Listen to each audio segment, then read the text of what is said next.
আজি আমি অসম পুলিচ এবিবিৰ আমাৰ 35খন ডিষ্ট্ৰিক্ট আমি অল এভাৰেজ আমাৰ কাটৰ পৰা কিমান মাৰ্ক প্লাছ হ'ব আমি ক'বলৈ গ'লে ভাইবা আৰু আমাৰ ৰিটাৰ্ণৰ কাটৰ পৰা মানে কিমান বেছি থাকিব আৰু ক'বলৈ গ'লে আমাৰ এক্সট্ৰা মাৰ্ক ইউবিত টোটাল মান প্লাছ কৰি কিমান মান কাটৰ পৰা বেছি থাকিলে আমি ফাইনেল চিলেকশ্যন পাই যাবা।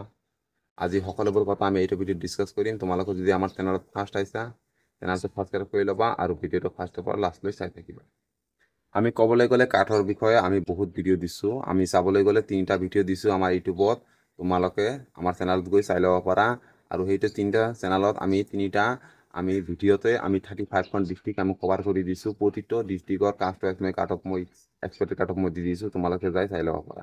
আৰু এতিয়া মই আজি ক'বলৈ গৈ আছোঁ যে আমাৰ চেনেলত মানে বহুতে কমেণ্ট কৰিছিল যে আমাৰ A B cut off minimum আমাৰ 7-8 প্লাছ হ'ব আৰু ইউ বি কাট অফ আমাৰ 8-9-10 তেনেকুৱা প্লাছ হ'ব বুলি কৈ আছে। মানে কমেণ্টত বহুতে কৈ আছে তেনেকুৱা কাট অফ কেতিয়াও নাযাব, কাৰণ এইবাৰ জানা তোমালোকে এ বি আৰু ইউ বিৰ অভাৰলেপিং নহ'ব। আৰু এইবাৰ আমাৰ যিবিলাক কাষ্টৰ ল'ৰা ছোৱালী আছে সেইবিলাকৰ মিনিমাম 80% মানে ভাইবা কমপ্লিট কৰা সকলৰ চাকৰি এইবাৰ হৈ যাব। কাৰণটো হ'ল যে তোমালোকৰ নিজৰ কাষ্টত যিহেতু চিলেকশ্যন হৈছে, বহুতো ল'ৰা ছোৱালী আমি ক'বলৈ গ'লে SC ST OBC এইবিলাক কেণ্ডিডেটসকলে আমি ক'বলৈ গ'লে আমাৰ ইউআৰত সোমাই যাব। মানে এতিয়াও যদি ইয়াৰত সোমাই আছে বহুতে আৰু যদি সোমোৱা নাই তথাপিও ফাইনেলত মানে বহুতে সোমাই যাব। তেতিয়া নিজৰ কাষ্টত কম্পিটিশ্যনটো কম হৈ যাব আৰু নিজৰ কাষ্টত তোমালোকে চাকৰি পোৱাটো বহুত মানে কম মাৰ্কত পাই যাবা। আমি ক'বলৈ গ'লে অল এভাৰেজ আমাৰ 35খন ডিষ্ট্ৰিক্টৰ কাট অফ আমি ক'বলৈ গ'লে এ বিত মিনিমাম আমাৰ 4 বা 5 মানে প্লাছ হ'ব। তাতকৈ বেছি কাট অফ কেতিয়াও নাযায়। কিছুমান ডিষ্ট্ৰিক্টত 3 পালেও নাম আহি যাব, বাট যদি 4 বা 5 আহি আছে 100% তোমাৰ নাম অহাৰ চান্স আছে। আৰু ইউ বিৰ কথা যদি ক'বলৈ যাওঁ আমি ইউ বিত ইমানো প্লাছ নহয়। অল এভাৰেজ আমি চাবলৈ গ'লে 35খন ডিষ্ট্ৰিক্টৰ বিষয়ে আমি ক'বলৈ গ'লে মিনিমাম আমাৰ ইউ বিত আমাৰ 5, 6, 7 তেনেকুৱা মাৰ্ক থাকিলে 100% চিলেকশ্যন হৈ যাব।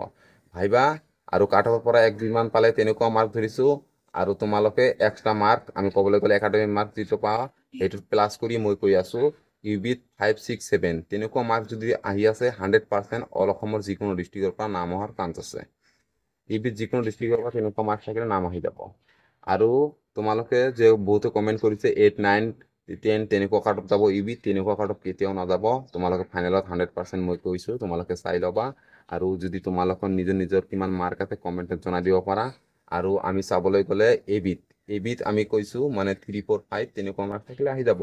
কাৰণ এইবাৰ তোমালোকে ভাইবা কমপ্লিট কৰা সকলে 75% অল এভাৰেজত চাকৰি পাই যাবা। কাৰণ এইবাৰ আমাৰ এ বি আৰু ইউ বিত অভাৰলেপিং নহ'ব। এজনে মিনিমাম আমি ক'বলৈ গ'লে 2-3টা মান পোষ্ট চিলেকশ্যন হৈ আছে, এজনে 2জনৰ পোষ্ট খাই আছে। তেনেকুৱা হ'লেতো এজনেতো এটা পোষ্টত চাকৰি পাব আৰু 2টা পোষ্ট এনেই ৰৈ যাব। সেইবাবে 2টা পোষ্টত আৰু এজনে সোমাই যাব। সেইবাবে আমি ক'বলৈ গ'লে যিবিলাক কাষ্টৰ ল'ৰা ছোৱালী আছে এইবিলাকৰ বহুত লাকি চান্স হয় এইবাৰ মানে বহুতে চাকৰি পাই যাব। কাষ্টৰ বিলাকে 80% চাকৰি 100% পাই যাব।